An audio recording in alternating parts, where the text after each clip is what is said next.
Hello and welcome to LA Currents. I'm Anita Bennett. The Grammy Museum here in downtown Los Angeles offers visitors a look at the history and the winners of the Grammy Awards. Now, this museum is filled with music artifacts, and each year it welcomes visitors from around the world. Now it's getting even busier thanks to Bruce Springsteen and the E Street Band. Joining us now to discuss this museum and the exhibit are Rita George, you are the Chief Program Officer here, and Eileen Chapman, you're the co-curator of Bruce Springsteen Live. Yes. Yeah, thank you so much for having us. Welcome. Thanks for being here. Yeah, this is exciting. So, Eileen, tell us a little bit about this exhibit. Sure. So Bob Santelli, who was the founding executive director here at the Grammy Museum, came up with the concept of actually creating an exhibit based on a live concert experience. To the best of his knowledge, it's never been done before. And who better than to honor with the live concert experience is an artist like Bruce Springsteen, who creates fans out of anyone who goes to see his shows. Interesting. Rita, the exhibit is pretty extensive. How long did it take to make it happen? The team working with Eileen and Bob, it took about a year and a half. It really starts from an outline of an idea. And in this case, Bob was saying, let's celebrate Bruce as this incredible live performer. And then from there, we sort of fill it in as we go along. And when we travel it to other cities, which this is its third stop, we also try to localize it and bring in fans, especially for something like this, where we're celebrating the incredible live shows of Bruce Springsteen. So it's a pretty great experience, and we're thrilled to have it up. Yeah, and you mentioned fans. There's a fan participation section, correct?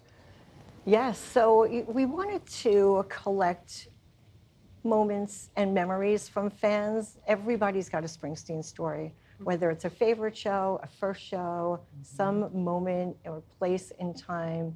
And we always wanted to be able to collect those stories and actually keep them in the Bruce Springsteen archives. We weren't able to do that at the first two stops because during COVID, there were shortages of components, and we just weren't able to create those interactives. But since then, the Grammy Museum has stepped up and put that together for us. Yeah, we developed our digital media department and our curatorial team worked together to create a fan film. So we invited fans to submit videos to come in. We actually filmed on Bruce's birthday in September here. Fans that wanted to come in and share an experience, as Eileen said. Local fans. Local fans, yes. But we did get some submissions from around the country as well. But yeah, so it's now for the LA stop, it's here as part of the exhibit. So it's a 17-minute film. We're real proud of it. Hope to do more. Nice. Was Bruce at all involved in this exhibit? Yes, so Bruce and the E Street Band were all involved.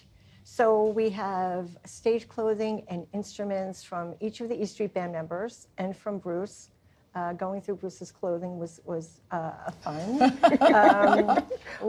We've also gone through Bruce's set list. So we have an interactive component here where the visitors get to create their own encores to different Springsteen shows. And so going through Bruce's handwritten set list to make sure that each show had a different encore to it, to make that fan experience just that much more interesting. It took days and was really just a lot of fun combing through those materials. But yeah, we've gotten each of the E Street Band members, Bruce's management team, photographers, and so many other people involved. It was a real collaborative effort. Mm-hmm. And he's been performing for what, like 5 decades? So actually this coming January will be the 50th anniversary of Bruce's first release of Greetings from Asbury Park. So we're really celebrating 50 years, and we wanted to make sure that we've had some focus on each one of those decades. Each was a little different musically, and as you could see, the instruments, the clothing, it all changes from decade to decade. Nice. And Rita, so what are some of the other exhibits that have been big hits with fans? Oh, well, gosh, the first few that come to mind, and most recently, Whitney Houston. We had an exhibit not long after her passing that we really celebrated her legacy. It was very moving. We did an incredible Sinatra exhibit to celebrate what would have been his 100th birthday, worked closely with the family as well. We had a great Taylor Swift exhibit, Dolly Parton exhibit, Bob Marley, John Lennon. We've been lucky enough to celebrate so many artists from different genres, and being part of the Recording Academy and Grammy Awards, they celebrate, I think they give away 80 awards every year, every show. So we have had everything from spoken word exhibits to comedy exhibits in every genre you can think of. And it gets busier here during the Grammy season, right? It sure does. We call it Grammy Week. And those few weeks around the Grammys are just this swell of activity and attention to the museum and the show in general. But it's great because we then get to be the brick and mortar for all the people from around the world that come to Los Angeles who maybe don't get a ticket to the show. We can come and be that representation, and it's a real thrill and honor. All right, so Eileen, with this being a traveling exhibit, where is it going next? So it's already been to the Prudential Center in Newark and the Woody Guthrie Center in Tulsa, and we're working on our next location together. Ah, so it hasn't been decided yet. It hasn't been decided. Mm-hmm. How long has the museum been open? We'll celebrate our 14th anniversary in December. We opened in 2008 as part of the LA Live complex. Mm-hmm. We were one of the last storefronts open, and it's been a real thrill to be part of this campus and the history that's here. Mm-hmm. And you guys also, there's an educational component here. Tell me about that. I would love to. Mm-hmm. We have education programs, community engagement outreach, and public programs. It feels like every day of the week here at the museum, in our Clive Davis Theater, as well as in our Rooftop Terrace. And in those programs, depending if it's geared towards education, so students, usually K through 12, also university, will teach some aspect of music history, production, perhaps it spotlights an exhibit that we have, as well as community engagement programs. We have family time. So recently we welcomed Ziggy Marley and his wife, and they read from a children's book that they've written. They've written several. And for that, we had 300 upstairs on our terrace, and it was just beautiful to see. It was kids dancing in front with their parents and siblings, and we aim to do more of those. We really are a community center. These are often priced either free or very nominal fee, because we want people to come in and enjoy this and really see the Grammy Museum as an outreach of the community. Do you work with the local school districts? We do. We work very closely with LAUSD, with Orange County, with Riverside County, because we really want students to come here and experience the music history, and sometimes take some of our more formal education programs where we're teaching instrumentation or vocalization or production for those students who might be interested in a career in music. Mm-hmm. Eileen, I heard people speaking a couple of different languages here with the Springsteen exhibit. In the other places, did you have people from around the world? We did. We saw people in Newark from around the world, and at the Woody Guthrie Center as well. And we tried to put a little bit of a spotlight on some shows from around the world. We've got posters from a show at Berlin Wall and some others, and we've got some fan signs. So when fans go to see a Springsteen concert, they'll often create these signs requesting specific songs. And so some of the fan signs we have here are from Spain and other locations around the world. We've got some tickets and some backstage passes from, not only the United States, but internationally as well. The exhibit is here for several months. Who would you like to see come here next? Oh, well, we have some things planned. We're just not talking about it quite yet. But I will say that we also celebrate the Latin Grammy Awards and Latin artists. So we opened up the Latin Music Gallery in 2019, just before the pandemic closure. So we've had 2 exhibits there, and we look forward to announcing our next exhibit there soon. Mm-hmm. And you have some programs that actually help aspiring musicians or up-and-coming musicians of color. Can you talk to me about that? I would love to. We have launched the Quinn Coleman Scholarship along with Miss Deborah Lee and the family. Mm-hmm. Miss Lee we've known for years. She's the former CEO of BET. And she wanted to create a scholarship in honor of her son, Quinn, So this year we just launched it, and the idea is that we work with universities in 5 cities around the country: Los Angeles, Miami, Atlanta, New York, and Washington, D.C. And we have scholars who will apply and be interns in those 5 offices of the Recording Academy. There are 12 chapter cities of the Recording Academy, and we've picked these 5 to work with local students at universities there. And they'll have a chance to intern, as I said, for about 6 months, but also as part of this scholarship, we'll also do financial planning, mental health awareness and support, as well as give stipends for books, for professional development, so you can buy an interview outfit, those sorts of things. We really want to help the next generation of Black and Brown creators get that opportunity, perhaps, that we can help open a door for. Wow. All right, so Rita, you also work with Council District 9. Can you tell me about that? Yes, we've been awarded a grant to put on community engagement programs throughout the year. So we've just begun, and we will have upcoming programs for families, for aspiring musicians. We have education programs that will specifically spotlight the artists from the area, as well as hopefully inspire the next generation. So more to come on that, but yes, they've graciously awarded us a grant to put on this program for the next year or so. And you said artists from this area. Are they from the district or from the city? From the district specifically is what we're trying for, but in our first program we did have some folks from outside the greater Los Angeles area. Mm-hmm. Let's talk about some of the other things here in the museum. I noticed there's a store. Tell me about that. There is. We have, well, I'd be happy to. We have a retail store on our entry. We also have an online store. And I had mentioned earlier, we put on a lot of public programs. So about 95 times a year, we bring in artists into our Clive Davis Theater. Usually it's a 200-seat theater. And these artists will talk about their latest album, if they've written a book, if they're at a moment in time where they're reflecting on their lives, or a film. So it's a great way to see and learn about your artist in a very intimate setting. There's only 9 rows. So even the last row is a great seat. In addition to that, we have our Rooftop Terrace, where we're putting on more programming as well, family programming, and we have more public programs going on up there, and that's usually an evening program with those artists as well, where we spotlight really the musicianship and talk about the creative process. In addition, the museum is available to rent for private events. We have a very robust business with that.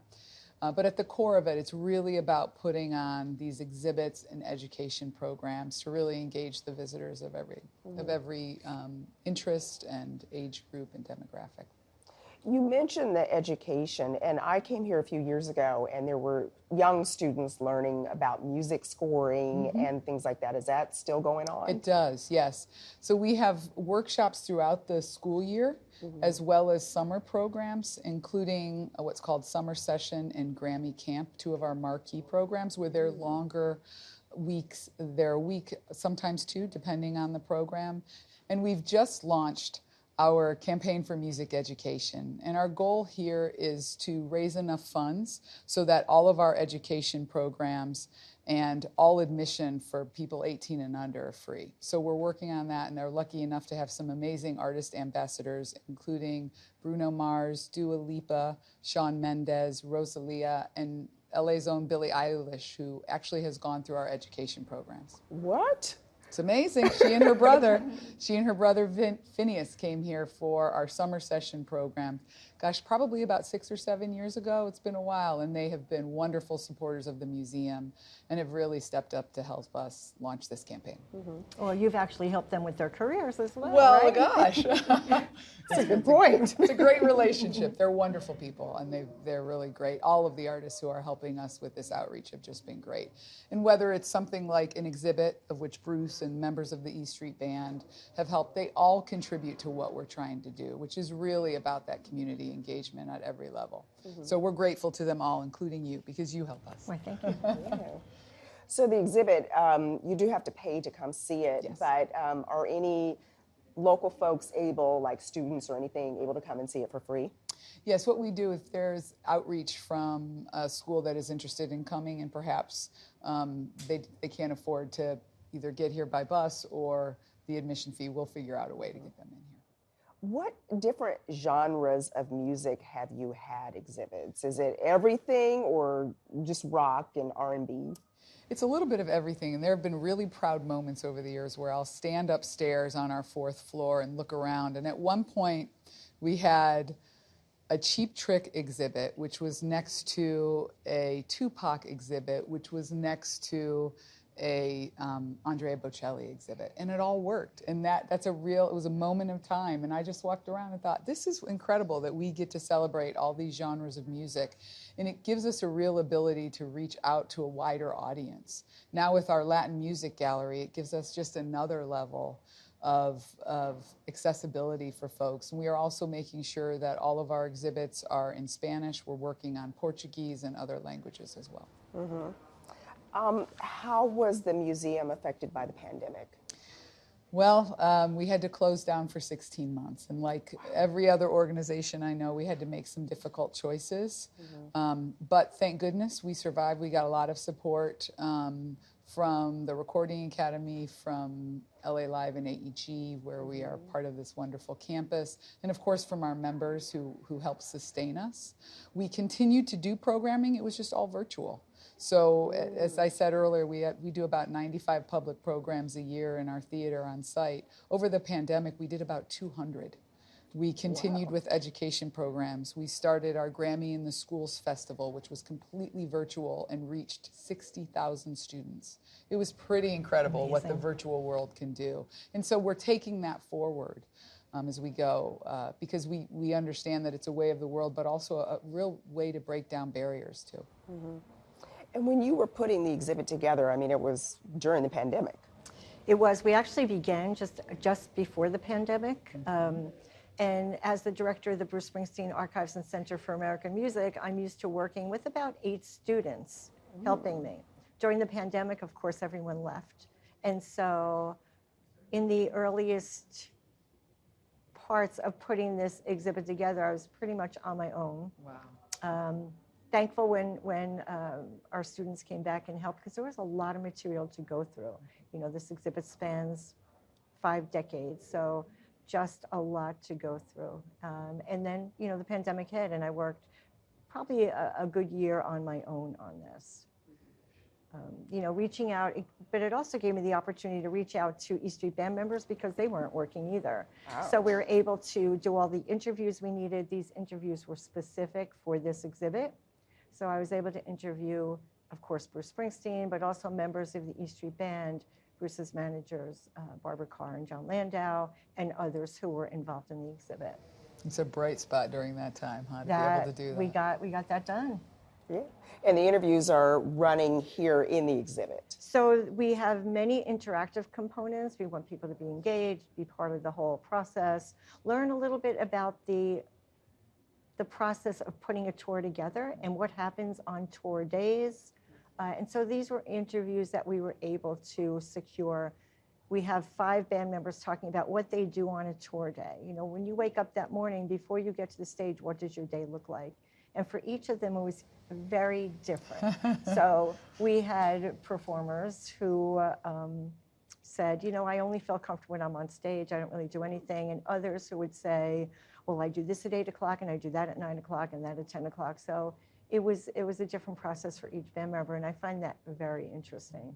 We were also able to interview the E Street Band members about their thoughts on some of the iconic shows that we created. So, you know, we talk about Bruce Springsteen shows, but there are some that are more memorable than others. You know, the Berlin Wall and the Vietnam Veterans show, and so many. And so some of the E Street Band members were able to talk about those evenings as well and what it meant to them and why they were so special. Oh, that is very special. How closely do you work with artists here? We do on every level. So if it's something like an exhibit, oftentimes an artist, we always ask them, right? And they usually will appoint someone. In this case, with Eileen being the director of the archives, it was a perfect fit. But we often will work with a child, a longtime employee. We get the artists to engage for a while, but of course those their time is often very scheduled. So on these sorts of things, we understand and are try to be as gracious as we can be, because it is, as Eileen said, these take 12 to 16 months for those things. We also work with artists for our public programs or education. Oftentimes they'll come in and take part in those. So there's many ways in which we engage artists, and thankfully they give of their time to be able to tell the story, whether it's through an exhibit or through a program. Mm-hmm. It's really amazing to me that it takes that long to put an exhibit together. There's just so much material to go through to create just the right look that will engage not only visitors, but be able to tell the story concisely. And when you say that you are celebrating Latin artists, how involved are they? Thus far, again, as a relatively new gallery for the museum, we have our Spotlight exhibit right now features Marco Antonio Solis, part of the legendary band Los Buques. We work directly with Marcos. He actually lives in LA part-time. So we were able to go to his archive and work with him. And then his team worked with us over the course of the pandemic. That was one that we curated as well. Our next exhibit that we have spotlighted there, the artist actually does not live in the United States. So it's very interesting to do this, across the world. But it speaks to how we can engage now through technology, and we love it. We'll take every opportunity to do it. Mm-hmm. You can't tell us who that artist is. I can't at this point, but I can't wait to tell you. How about that? Okay. And there's more than one Grammy Museum. Tell me about that. There are. We have an organization in Cleveland, Mississippi called the Grammy Museum Mississippi as well. They're on the campus of Delta State University. There's a gallery at the Musicians Hall of Fame in Nashville. And then there is the Grammy Museum Experience at Prudential Center in Newark, New Jersey. And they all put on great exhibits and programming as well. Is this the biggest one? This is the biggest one. This is the flagship. Okay. Yes. So we actually opened our Bruce Springsteen Live exhibit at the Prudential Center in Newark with a much smaller space. So coming here, it allowed us to just showcase more materials and just give a bigger picture, a bigger look at what happens at the live concert experience. Yeah, and oftentimes when it's an artist who is synonymous with a space, like you think of Springsteen, you think of Jersey, of course. It feels right. We want to outreach and start there. When we had our Frank Sinatra exhibit, we started it in Newark. Those sorts of things, we really try to think about where are those locations that help create this artist and their fan base, and so we try to reach out now. With the Grammys being held every year, how far out do you plan events tied to the Grammys? We're working now for the Grammys that are February 5th.